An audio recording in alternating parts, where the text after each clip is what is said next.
case, dude.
Hi Flyers, how'd you like that video?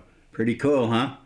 That's MrRCsound unit, which looks like this, in a Hangar 9 Saratoga mine. And I'm going to do a review of this and tell you exactly how I did it. I'm going to show you pictures of how I got it into the Hangar 9 Saratoga. Wasn't very hard actually, and I think you'll see that it isn't very hard either. The sound unit I used is the Pro unit. The Pro unit comes with Lycoming sound, which is the same as the basic unit. It also comes with a BMW sound, which is what I used, a Wasp, double Wasp, and another radio, the Cyclone, right Cyclone. I chose the BMW because it was more appropriate for the airplane and it was the loudest. I measured everything with a sound meter from, which one did I use? I used the Radio Shack one, which has 3 different measurement levels. I used the C level. And I got 99 decibels on the BMW through this at a meter. I got 95, 96 decibels on the other 3. So I used the BMW as my test. And I was pretty happy with that. But I did it with 1 speaker. Even though the Pro unit comes with 2 speakers, I did it with 1 speaker like a basic unit. And I didn't do any gun sounds, which are only on the Pro unit. I let it, fly like it was a basic unit. I used a Sony HD camera and a Rode directional mic. It's a boom mic, and the sound you hear on the video is actually a bit louder than it is in real life. And I attribute that to the sensitivity of the boom mic. It's a very directional mic. And if you're pointing it at something, it will capture mostly that and not much else. So it's going to be a little quieter than you saw. Not a lot, but a little. I also fly a 3-blade prop, and 3-blade props tend to be quieter than 2s. And as you electric flyers know, the biggest sound or the loudest thing you hear as your plane goes by is the prop noise. No engine noise, no exhaust noise. It's the prop noise. Go to a 3-blade, and with the proper 3-blade, you'll get good performance. Gropner is what I use, and the sound, the noise level is diminished from the prop noise. I powered this unit from my flight battery. I made a parallel connector, which you'll see pictures of. I did that because, this airplane's pulling about 600 watts, this motor. This pulls about 20. So, you're at a very small percentage of the it's too of the total, electricity needed. It's too much for using the balance plug, in my opinion, but it's not enough to affect your flight times much at all. So the other thing that I found when I was all set up was that the sound was actually better at lower RPMs. And I'm not sure why yet, and I'll keep testing to figure that out. I don't know whether it's because it has a lower RPM, a more pleasing resonance, or whether it really is louder. But I'll do some testing out at the field, and I'll let you know. For installation, I'm going to take you to photographs of the installation, step by step. I found an open bay, which was the right size, and I measured it to make sure that it was going to be the right size for this little MrRCsound Pro unit. Here's a picture of the unit, the speaker, the sound box, that's the red box, the amplifier, the volume control, and the connectors. I took it apart because I wanted to get at the bolt holes for mounting. I didn't want to try to tape the sound box in. I wanted, because the heaviest part of this thing clearly is the speaker, I wanted the speaker mounted firmly to the airplane.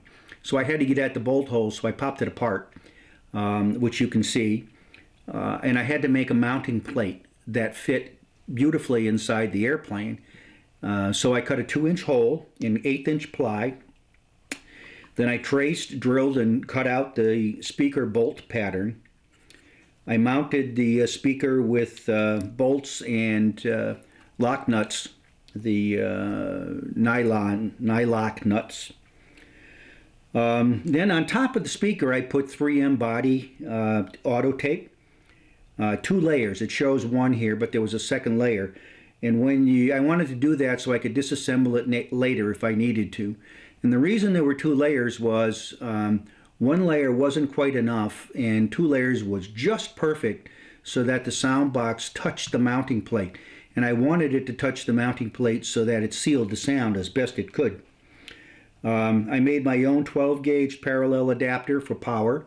And even though the sound unit uses a smaller gauge, I might use that later for something else that needs a heavier gauge. And the ESC and the battery both are 12 gauge, so I figured, what the heck, I'll just make it so that I can use it again. The entire unit ready to go is 8.1 ounces. So I was pretty happy that the installation location was right under the spar on the main wing, which meant there'd be a minimal effect of on the CG. Clearly I added some weight to this by the mounting plate and the 4 bolts, but I think that was minimal. Maybe 0.2 of an ounce. So with the flight battery installed, you can see this picture. There's lots of room for everything. The flight battery is in its flight position with the proper balance on the CG. And it slides back into the compartment somewhat, as you can see, but there was plenty of room. And I think you've got to remember that when you're putting these things in, you've got to set it up so that everything is in place as you're going to fly it. You don't want to get it all installed and find out when you stick your flight battery in that your flight battery and your sound unit are competing for the same space. I rechecked the CG on it, and I only had to move the flight battery forward 1/2 inch, and it was right on the money. So in summary, all in all, I'd say that this sound unit exceeded my expectations, and for $119 is easily the best buy out there. Benedini puts out a sound system that can run $200, $300, $400 depending upon your options and how you do it. 4-inch speakers, separate sounds, lots of choices. Nice system. But it's double to triple the price of this, and this works pretty darn well. For medium-sized airplanes, I'd say this thing is a heck of a value. you're going to need a 4 or 5 pound airplane. You're going to need 50 something inches of wingspan to lift this thing. It's a half a pound. And be aware of the fact that you're lifting something which is heavier, and it's going to change your flight characteristics. You're going to come in hotter. You're not going to be able to float it as much as you used to. It's not a tremendous difference, but it's a difference, and it's something you need to be aware of. Let me see. The Hangar 9 Saratoga is a perfect candidate for this thing, as is any airplane that has a free and clear bay that you can cut. That's about 2 inches by 2 inches by 2 inches. A cube, I'm sorry, that you can fit everything into. And you can get final dimensions from the MrRCsound.com website. But this is how I did it. Now I'm all done, and I've got it mounted, and I've got it up on plates so I can transfer it from airplane to airplane, which I'm going to do. And it's just resetting the sounds, or just a matter of flipping these dip switches. So I get 4 different sounds, and that's enough. I'm not building a super scale model here where I want it exactly right. I just want some fun. For 119 bucks, I can't imagine any more fun than this for an electric airplane. So my final summary, I would give this 4.5 roundels. And I don't give over 4 very often, and I've never given 5. But this is a heck of a unit for 119 bucks. I think you'll be very pleased with it, and I hope you have a great deal of fun. So get yourself out to the field, have some fun, fly your watts off. This is Keith, letting you go. Hope you're having fun.